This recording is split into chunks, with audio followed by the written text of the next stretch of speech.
ये कोई साथ न देगा। हे प्रभु, इसलिए मैं चाहता हूँ कि रात कभी ना हो, दिने दिन हो। तो भगवान कहे प्राचीन पर, हे प्रियव्रत, अगर दिन चाहते हो तो क्या सूर्य और चंद्रमा किस लिए बनाए गए हैं? प्रकृति को बदल नहीं सकते। अब कहते हैं जब तक भगवान वासुदेव में प्रीति तुम्हारी नहीं होगी तब तक ये जन्म मरण का प्रपंच छूटने वाला नहीं है। इसलिए जो तुम्हें मृत्यु भय से मुक्त दिलाने में सहयोग प्रदान करे तथा भगवान की ओर हमें ले जावे, उसी को संबंधी मानो। छोड़ो जीवन का प्रपंच। बहुत कुछ भगवान है इनको समझाते हैं प्रियव्रत को। कहते हैं कि मान पढ़ाई जब से आई तब से किस्मत फूटी है। मान पढ़ाई जब से आई तब से किस्मत फूटी, और स्वामी स्वामी बजने लागे लगन राम से छूटी। जब आपके नाम का चर्चा 10 गांव में होने लगे, अगर आपके पीछे 10 लोग आपका जय जयकार करना शुरू कर दें तो उसी दिन समझ जाइए कि अब हमारे जीवन का क्या है, यह बंधन बनने वाला है, रुकावट हो जाएगा। 4 लोग पीछे पीछे आपके पढ़ाई करो तो आपके जो सफलता के सीढ़ी बा वो रुक जाए हो जा।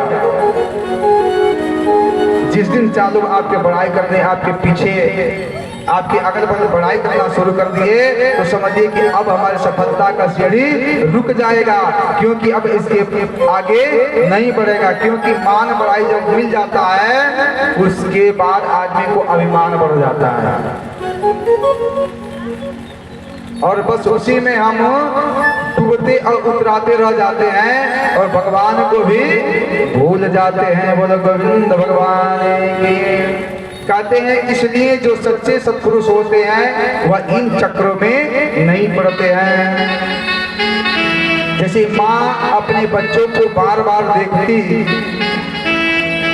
तो बच्चा क्या होता है, उसकी बुद्धि वहीं पर सीमित हो जाती है। अगर बार बार जैसे कि छोटा बच्चा है तो तुम पालना पोसना उसका सही है, लेकिन यदि थोड़ा सा बड़ा हो गया, बाबू कहाँ गए हैं, अरे बाबू जाइए तो कहीं बिला जाइए, बाजारे न जा, घरे रहो, तो क्या हो जाएगा, वह लड़का वहीं तक सीमित रह जाएगा, बुद्धि आगे विकास नहीं करेगी।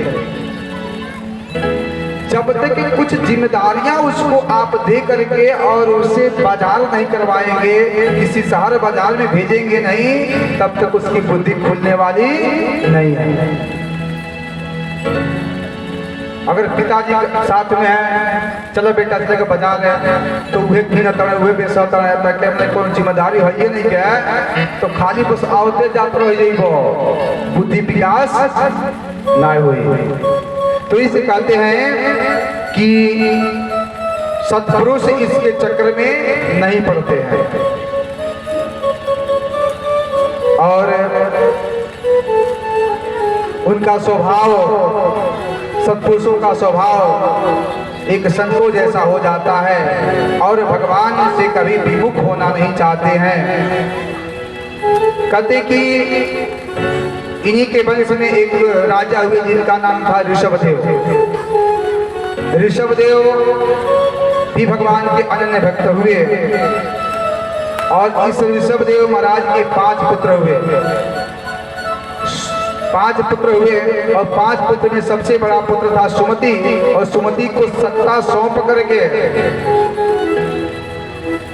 और एक जंगल को चले गए। ऋषभदेव जंगल के को चले गए और इन्हीं को हम भरत भी कहते हैं। एक नाम इनका भरत भी था। यह शकुंतला के भरत नहीं है। भागवत कथा में 3 भरत का वर्णन है। एक राजा दशरथ के पुत्र, एक शकुंतला के पुत्र और एक भरत भी है, और फिर से इन्हीं का जन्म भरत के रूप में होगा। कथा आगे मिलेगी। ये चले गए जंगल में तपस्या करने के लिए, और कहा नेपाल के तलाटी में चले गए। जो नारायणी नदी अपने यहाँ नहीं है, इसी नारायणी नदी के किनारे यह तपस्या करने के लिए चले गए और गंडकी के नदी के किनारे बैठे हैं, स्नान करने के लिए गए नदी में। उसी समय देखे क्या कि उस नदी के पास एक हिरनी भी आई है जल पीने के लिए। और हिरनी के पेट में बच्चा है। हिरनी एक शेर को देखती है, शेर को देख करके हिरनी डर जाती है और बच्चा निछड़ जाता है और वहीं हिरनी गिर के मर जाती है। इस दृश्य को भरत जी देख रहे थे। भरत जी को दया आई, उस बच्चे को उठा लिए। अब उठाकर अपने आश्रम को लेके आए। आश्रम में जब लेकर बच्चे को आए तो अब भरत जी तो जो तपस्या भगवान का 12 घंटा किया करते थे, उसमें से 1 घंटा कम हो गया उस बच्चे का लालन पोषण करने में।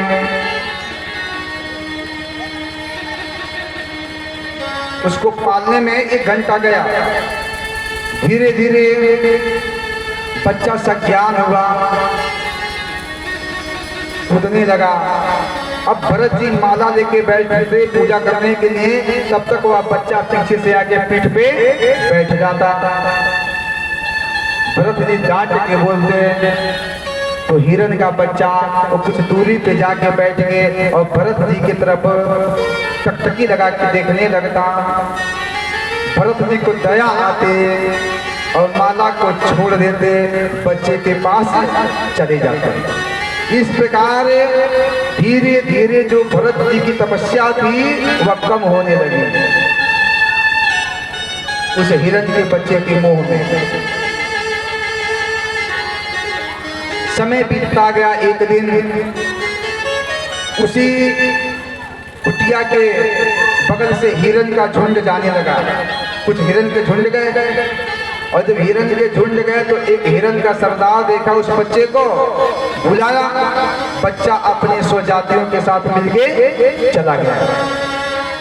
अब भरत जी लगे बच्चे को ढूंढने, हिरण को लगे ढूंढने, हाय हिरण करते करते इनका प्राणांत हो गया उस हिरण के बच्चे के वियोग में। तो कहते अंत्ययामति का गति, और अगले जन्म में इनका जन्म हिरण का ही हुआ। कहते हैं मरते समय व्यक्ति के दिमाग में जो चीज चलता है उसी का योनि वो पाता है। तो ये बतावल जा कि अबे राजा हिरण के वियोग में अपने प्राण को दिए तो हिरण हो गए। तो इस समय तो हम हिरण नहीं अपने घर पालते, अपने घर तो कुत्ता पालते हैं बड़े बड़े, उससे प्रेम हो जाता है। और प्रेम करने के बाद से, इतना लगाव होने के बाद से, यदि ऐसा लगाव हो गया तब तो हमारा क्या होगा? बोले गोविंद भगवान की। इस समय ऐसे ऐसे कुत्ता है जो महाराज जहाज से यात्रा कर रहे हैं। इतना प्रेम हो गया इस कलिकाल में। छोड़िए उस बात को। अब इधर ये महाराज हिरण के योनि में आकर के और देखिए कितना हल्ला करता हूँ।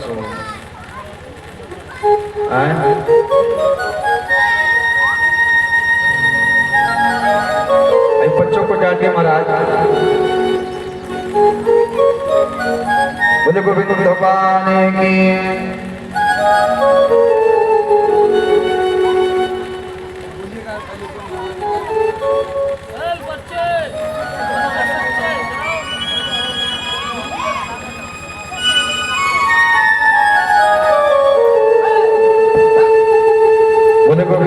भगवान की।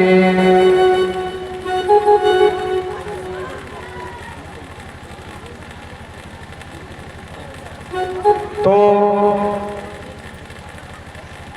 अब क्या हुआ कि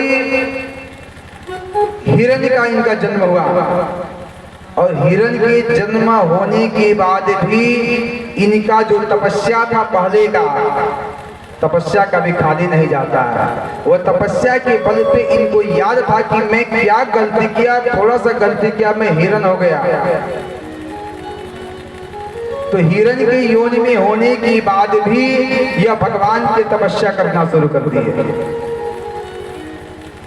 देखिए पशु को सब कुछ याद होता है कि कौन सा मैं चूक किया, कौन सा भूल किया कि मैं पशु योनि में। कभी कभी देखेंगे जब पशु बैठे होते हैं तो उनकी आंखों से आंसू निकलता है, वो पश्चाताप करते हैं। बोलने की शक्ति नहीं है, लेकिन पिछले जन्म में का जो दृश्य है सोचने की शक्ति पशुओं में है। अब ये क्या कि हिरण के योनि में होने के बाद से घास फूस खाना छोड़ दिए, भगवान की तपस्या करना शुरू कर दिए। पशु योनि में होने के बाद भी भगवान का तपस्या करते थे, और धीरे धीरे जब कुछ भोजन पानी अंदर जाएगा नहीं तो आदमी क्या होगा, उसका शक्ति कम होती जाएगी। और हिरण से इनका देह क्या हो गया, छूट गया। पिछले जन्म की तपस्या, हिरण के योनि में आने के बाद से तपस्या, दोनों तपस्या का फलीभूत हुआ। तो अंगिरा गोत्र में एक ब्राह्मण के यहाँ इनका जन्म हुआ। तपस्या कभी खाली नहीं जाता है, पूजा पाठ कभी खाली नहीं जाता है, व्यर्थ नहीं जाता है। यदि आप भूल चूक से एक एकादशी भी कर लें तो उसका भी हिसाब लिख लिया जाता है। जैसे एक बालक था विपुल बाबू, उसके पिताजी, वो तो बहुत नास्तिक था, पिताजी बार बार कहते थे कि बेटा राम राम कहो, तो कहता कि मैं नहीं कहूंगा।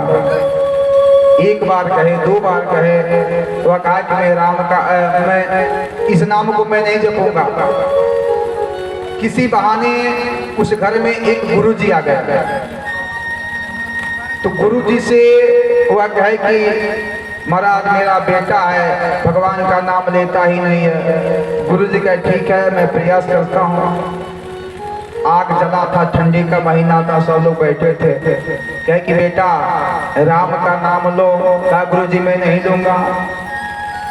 कहे बेटा एक बार नाम ले लो। कहा मैं नहीं लूंगा। फिर कहे अरे नाम तो ले लो। तो लड़का कहा कि महाराज मैं बार बार आपसे कहता हूँ कि राम का नाम मैं नहीं लूंगा। गुरुजी कहे बस बेटा हो गया काम। एक बार तूने राम का नाम लिया है, चाहे गलती से भी लिया हो तो क्या है। तू यदि बेटा तुम्हारा भाई मृत्यु सबका आएगा, जो मर के भगवान के यहाँ जाना, जमराज के यहाँ जाना,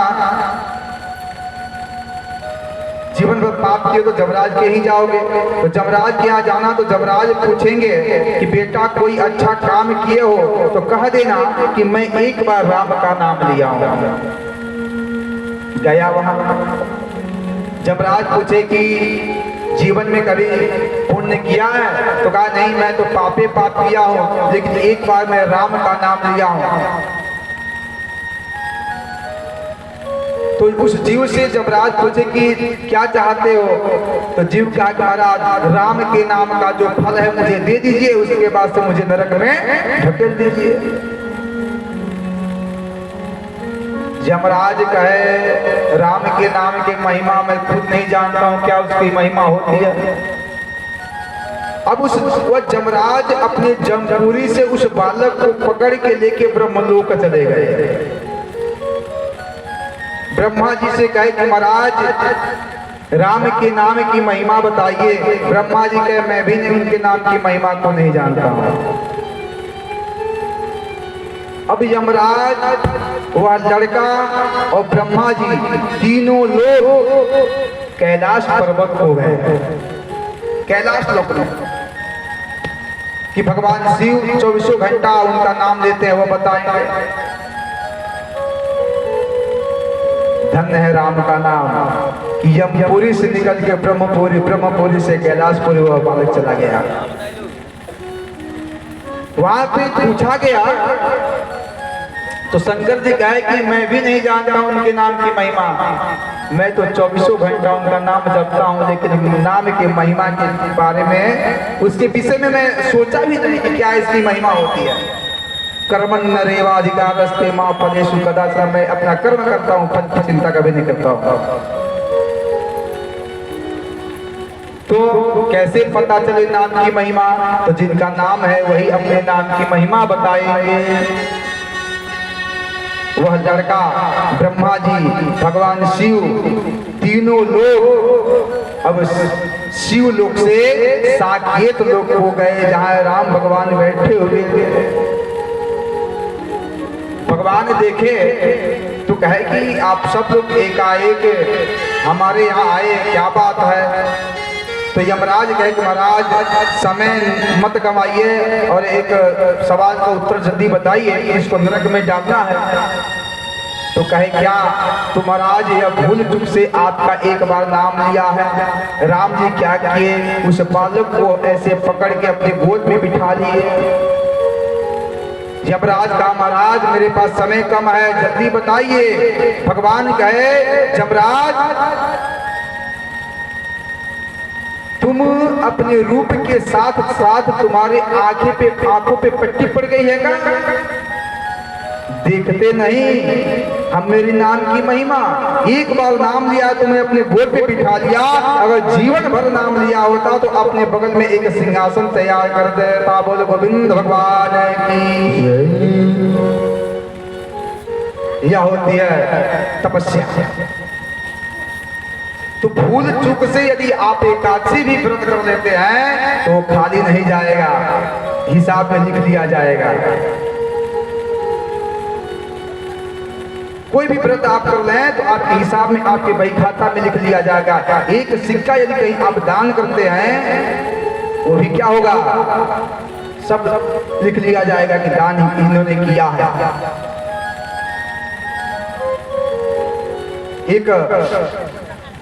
एक बार अकबर के दरबार में अकबर ने सबकी बुद्धि परीक्षा लेने के लिए 3 सिक्का लिए और 3 सिक्का लेकर सबसे कहे कि इस 3 सिक्के को 3 जगह देना है। एक अबका, 3 सामान लेना, एक अबका, एक तबका, एक कब्बो का नाम। सबके सब घबरा गए कि कौन सा चीज है। पूरे बाजार में घूमे, अबका तबका कब्बो का नाम है ना, ऐसा कोई सामान हो तब न मिले। बीरबल को दिया गया। बीरबल उस सिक्का को लिए और गए तो 1 रुपए का बढ़िया गर्मा गर्म जिलेबी कर दिए और 1 रुपए को ले गए। एक ऑर्केस्ट्रा हो रहा था, वहां पे दे आया और 1 रुपया लेकर गए, ऐसे ही कथा हो रहा था, वहां दे आए। उसके बाद अकबर पूछे कि लेकर आए हो? कहा हाँ प्रभु लेकर आए हैं। तो क्या ले हो? तो जिलेबी दिखाए। अकबर पूछे ये क्या है? तो महाराज ये अभी का है। आइए ना, ये अब का है। उसके बाद तबका कहाँ है? तो कथा में दे के आए हैं, तबका वहां मिलेगा। कब्बो के नाई तर कष्टब दे वो कब्बो में दवा बनाई बनी। तो आप भगवान का नाम भूल चूक से भी लें तो आपके खाते में जुड़ जाएगा। बोलो गोविंद भगवान की। और अंगिरा गोत्र में इनका जन्म होता है, ब्राह्मण परिवार में, गरीब ब्राह्मण के यहाँ जन्म हुआ और संजोग से इनका नाम पुनः भरत ही रखा गया। भरत ही रखा गया। लेकिन इनको अपनी तपस्या के बल पे अपनी पूर्व जीवन याद था कि मैंने क्या क्या किया, कैसे कैसे क्या किया।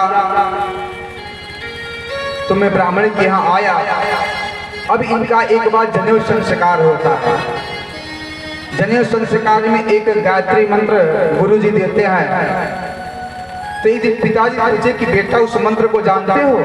अगर जानते हो तो चलो पंडिताई साथ में करें हम। अब मंत्र बतावे, लेकिन इधर से उधर बतावे। जानते थे सब कुछ, लेकिन अपने को पागल साबित करना चाहते थे कि अगर मैं सही सही बता देगा तो पिताजी कहेंगे चलो बढ़िया संस्कृत विद्यालय का नाम लिखा जाए और जब पढ़ियो अब पंडिताई करियो तो मैं भगवान का भक्ति नहीं कर पाऊंगा। तो अपने को पागल साबित करने के लिए उल्टा पुल्टा काम करना शुरू कर दे।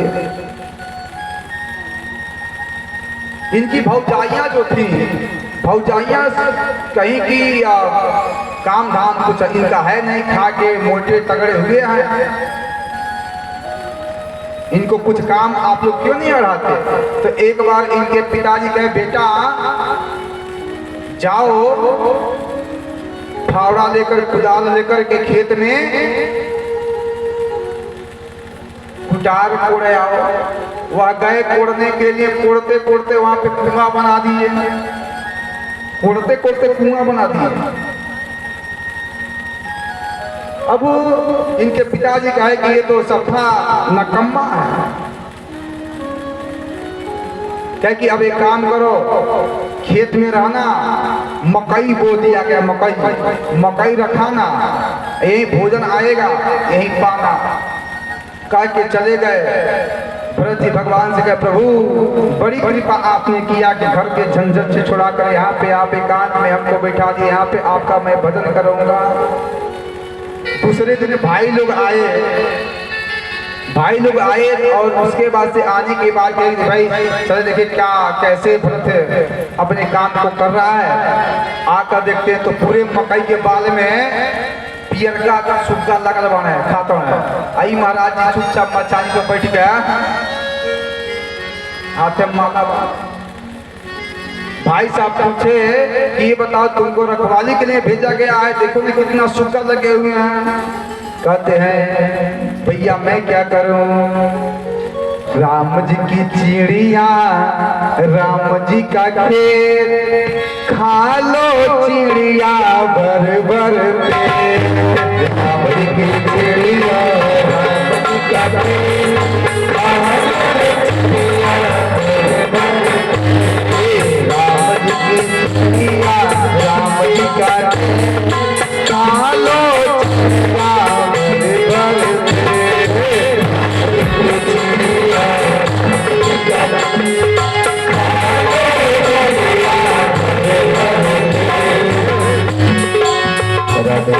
और कहे कि भैया ये भगवान की ही चिड़िया है, भगवान का खेत खाने दीजिए। भाई साहब कहे ये तो और नकम्मा हो गया है, इससे बढ़िया है हम लोग कभी कभी आके रखवाली कर लेंगे। खेत से भी निकाल दिया। जब खेत से भी बाहर हो गए तो कहे भगवान अनन्य कृपा आपकी हुई, अब कोई रुकावट नहीं है आपके भजन में। भजन करते हुए जा रहे थे, तब तक एक डाकू था। डाकू का कोई पुत्र नहीं था। तो काली मैया से कहा था कि हे काली मैया यदि मेरा कोई पुत्र हो जाए तो मैं आपको एक नर बलि चढ़ाऊंगा।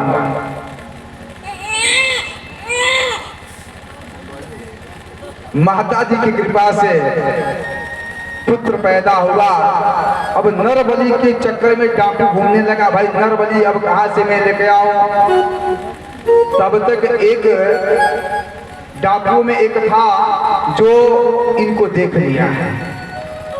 कहा कि महाराज हूँ बाबा मोटका बाबा आ रहे हैं और उनको लेकर चला जा नरबली के लिए। नरबली के लिए उनको लेके चला जाए। जब इनको पकड़ के सब लेकर आए, लेकर आने के बाद से नहलाना शुरू करा दिए। तो ये कहे मन ही मन की भगवान की कृपा हो सकता है भगवान के दूत लोग हैं। आज कितना बड़ा सेवा हमारा हो रहा है, नहलाया गया, पूरे शरीर में हल्दी लगाया गया, उसके बाद से फूल की माला पहनाई गई। ये कहे कि अहो बड़ा भाग्य मेरा, कितना स्वागत मुझे हो रहा है। और जब लेकर गए भद्रकाली के मंदिर में,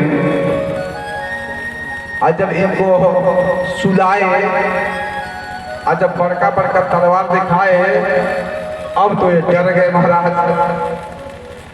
कहे कि हे मैया, यदि आपकी यही इच्छा है तो यह दास आपके पास है। और कहते हैं मेरे सर पे रख दो मैया,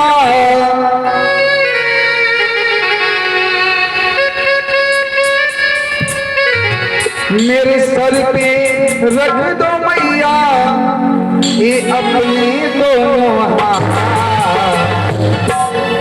देना है तो जन्म जन्म का साथ,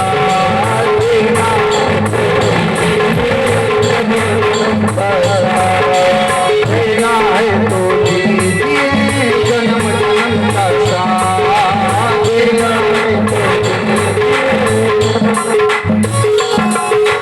सर पे रख दो मैया, सर पे रख दो मैया, अपने दोनों हाथ, देना तो दीजिए बस, देना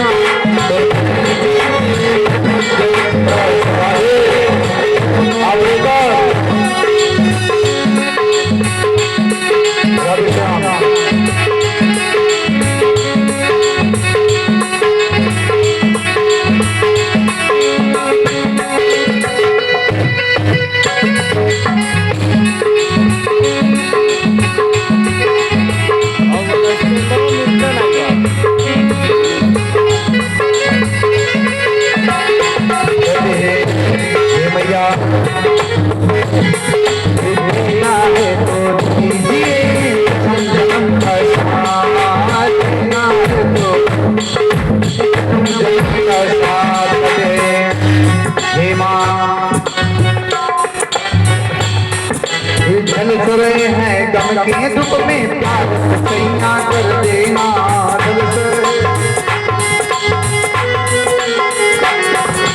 जल रहे थे गम के दुख में प्यार सैया कर देना,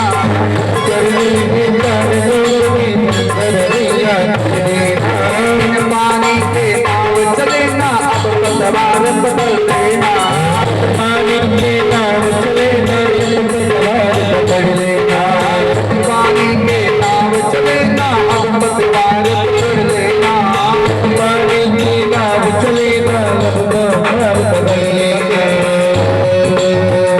हे माँ मेरे रास्ता रोशन कर दो, मेरा रास्ता रोशन कर दो, मेरे रास्ता रोशन कर दो, साई अधियारी राह है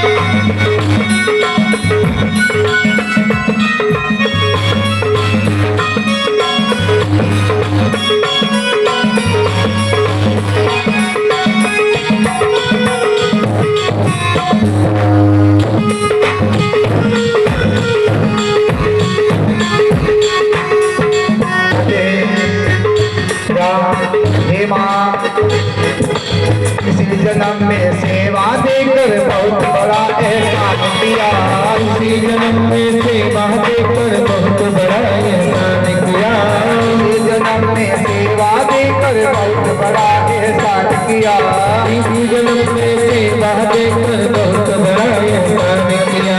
तू है दुर्गा तू है काली मैंने तुम्हें जान लिया। तू है दुर्गा तू है काली मैंने तुमको जान लिया। तू है दुर्गा तू है काली मैंने तुमको जान लिया। तू है दुर्गा तू है काली मैंने तुमको जान लिया।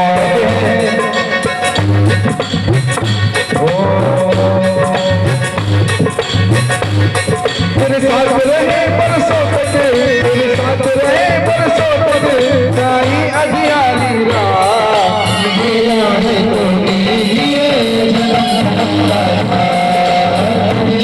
तो लीजिए ना है तो लीजिए मेरा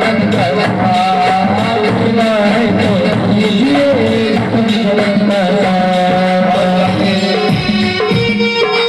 गाते हैं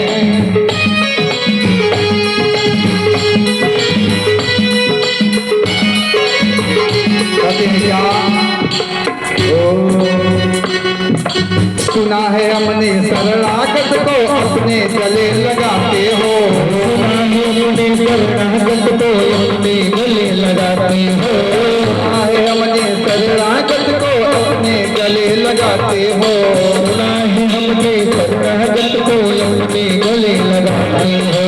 ऐसा हमने क्या मांगा जो देने से घबराते हो।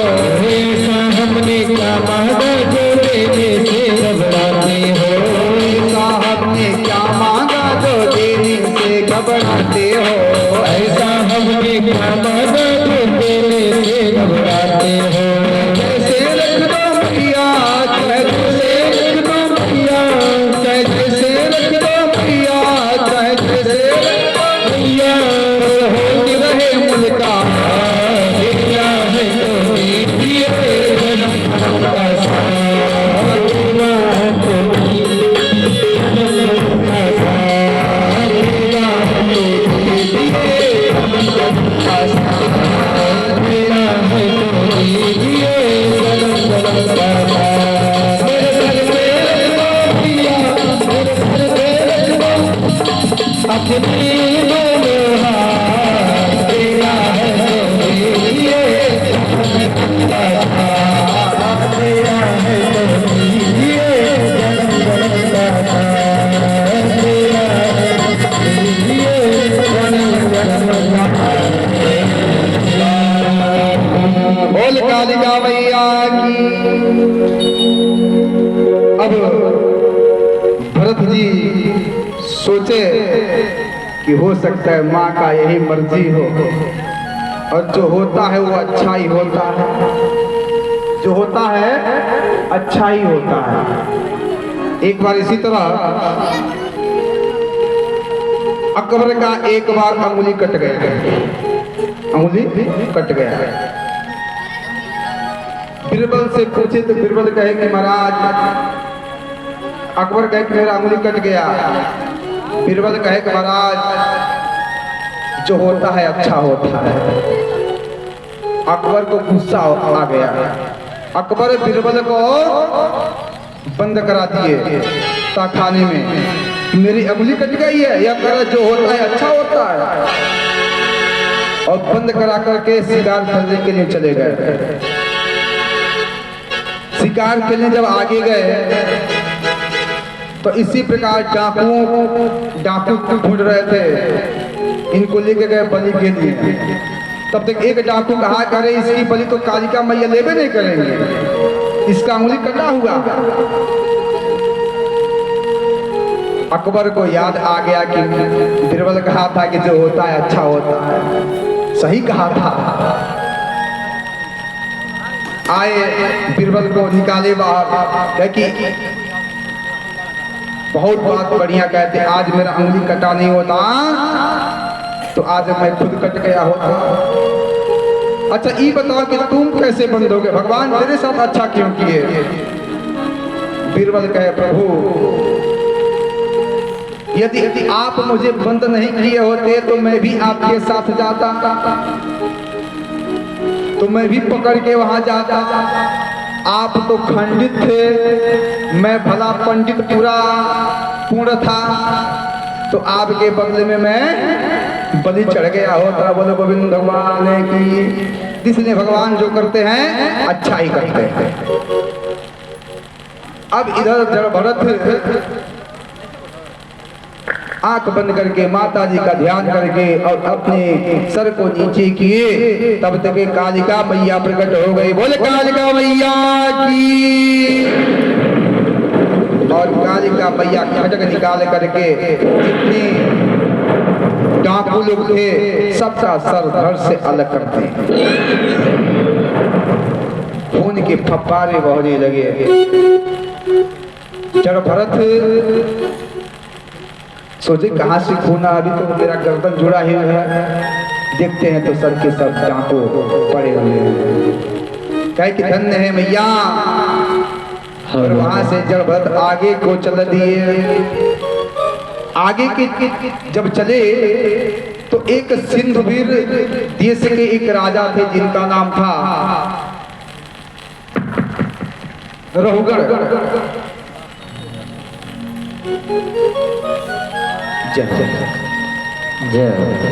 देखिए हमारे ये छोटे भैया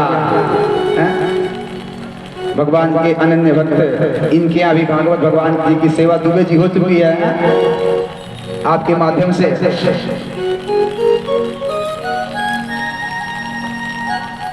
तो अब जब आगे बढ़े तो सिंधुवीर देश की एक राजा थे जिनका नाम था रहुगढ़। वह जा रहे थे पालकी पे सवार होकर के तीर्थाटन के लिए। जब आगे बढ़े तो एक कहार क्या बीमार पड़ गया।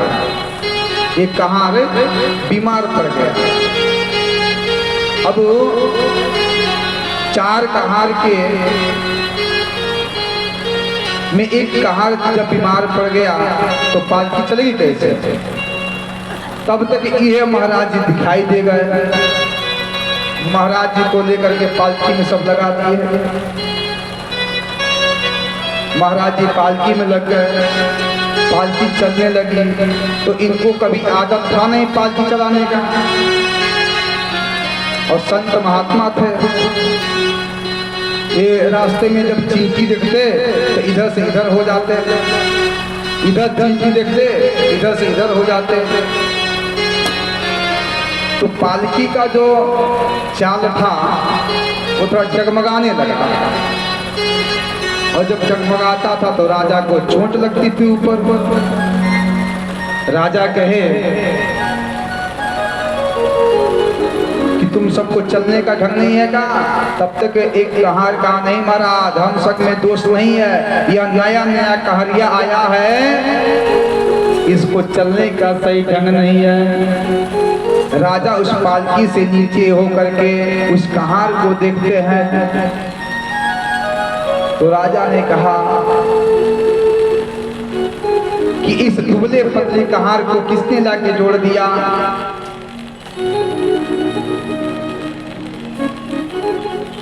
तो नीचे से आवाज आती है कि हे राजन, ये दुबला होना, ये पतला होना, ये मेरा धर्म नहीं है, ये तो शरीर का धर्म है। अब राजा को गुस्सा आया। यह तुच्छ कहरिया हमको जवाब दे रहा है। राजा पालकी रुकवाए, नीचे उतरे और हंटर निकाले और लगे मारने।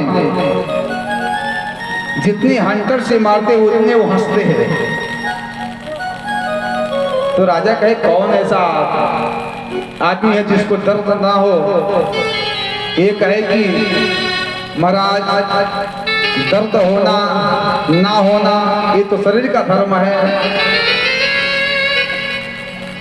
राजा समझ गए कि कोई ये महापुरुष है। तब तक राजा कंधे पे जनेऊ देखते हैं और राजा जब जैसे जनेऊ देखते हैं वैसे चरणों में गिर जाते हैं।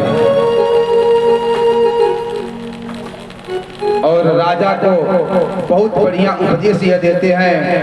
अहो कष्टम प्रातः मोरो प्रशांतो दीर्घ मध्याह्न में बहा।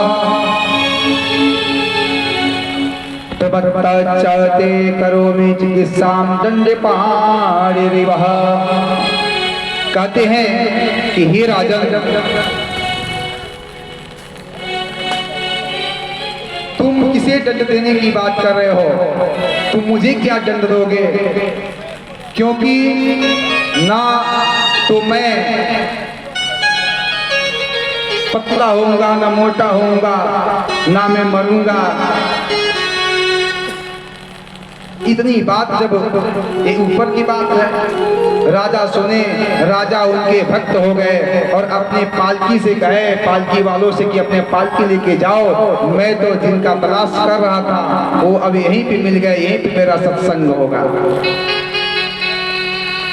जायते अस्ते विप्रेमते वर्धते व्यपेक्षते विनश्यति। कहते हैं कि हे राजन, ये जो दुनिया है ये क्या है? यहाँ जंगल है। ये जो दुनिया है ये जंगल है,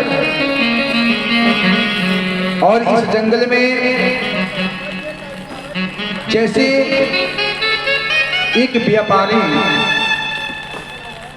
व्यापार के लिए जा रहा था, और तब तक एक जंगल में अंधकूप आता है। अंधकूप का मतलब होता है कि उसकी जगत दिखाई नहीं देती है, चारों तरफ दूबा से घास फूस से भरा होता है। वह समझा कि बराबर यह सतह है और जाकर के उस कुएं में गिर जाता है। जैसे गिरा वैसे कुएं में एक डाढ़ी थी, जैसे नहीं सूर्य उगा होता है, उसी को पकड़ के लटक जाता है। उसी को पकड़ के लटक जाता है। नीचे एक सर्प था,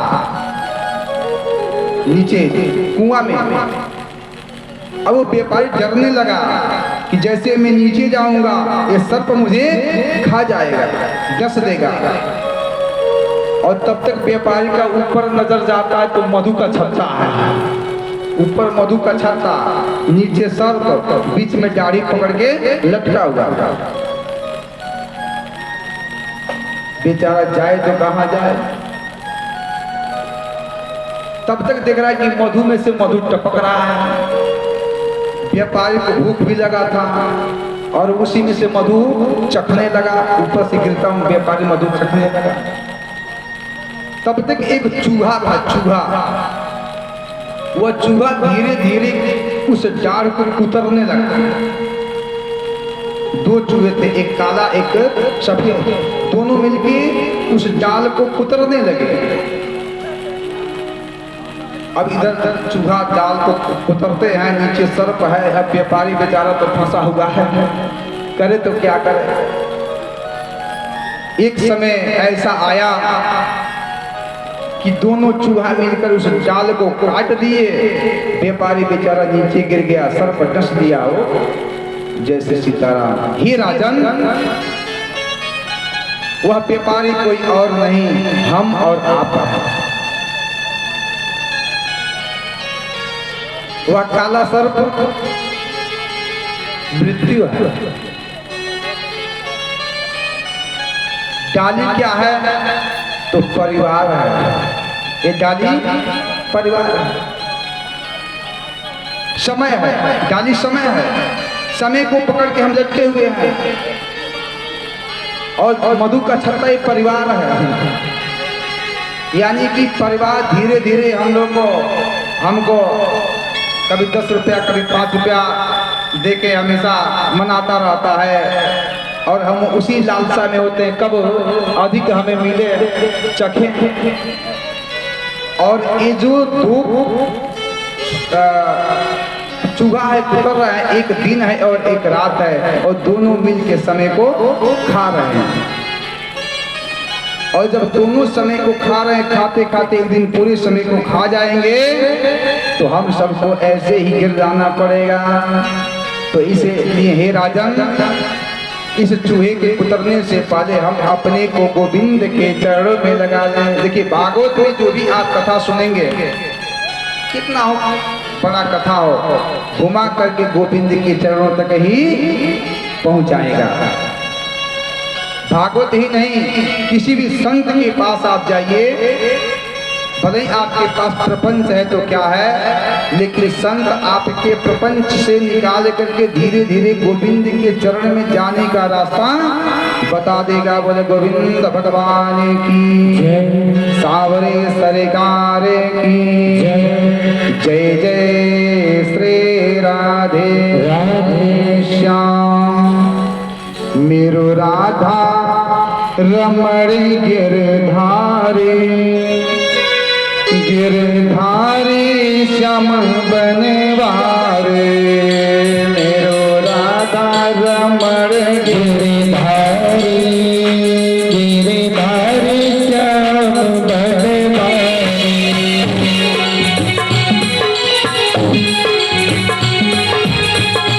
गिरधारी श्याम बनवारे। मेरो राधा रमण गिरधारी, गिरधारी श्याम बनवारी।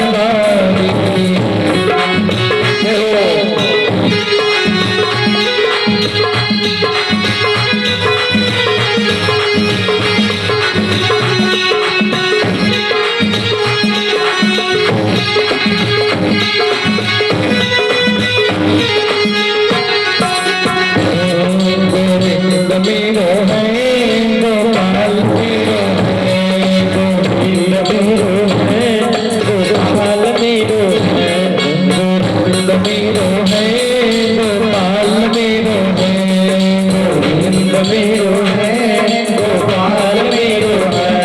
श्री भाग्य बिहारी नंदलाल मेरो है, श्री भाग्य बिहारी नंदलाल मेरो है।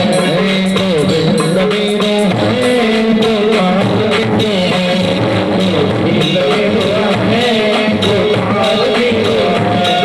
गोविंद मेरो है, गोपाल मेरो है, गोविंद मेरो है, गोपाल मेरो है, गोविंद मेरो है, गोपाल मेरो है।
यही मोहन की बनवारी की जय। हिम से बोलो दौलत बोलो, बोलो बाके बिहारी की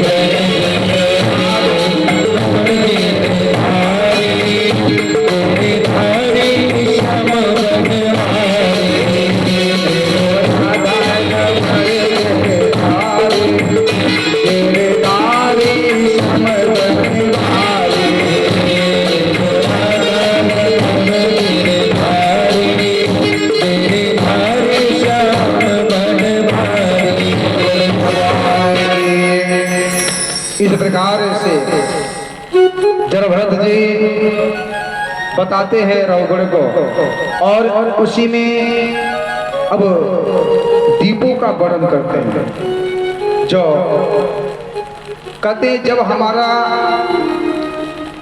यह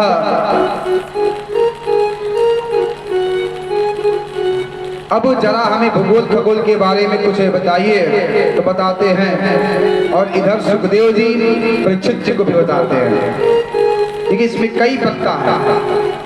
तो सुखदेव जी महाराज परीक्षित को बताते हैं, हे राजन, इस भूमंडल पे जम्बू द्वीप आदि 7 द्वीप हैं जो एक एक सागर से घिरे हुए हैं। एक एक सागर से क्या हुए हैं? घिरे हुए हैं। और जम्बू द्वीप के कमल कड़िका की भांति 9 खंड है। ईलावृत की पुरुष रम्य हरिवन केतुमाल हरिवर्ष उत्तर कुरु भाद्रसौ तथा अजनाभ। और अजनाभ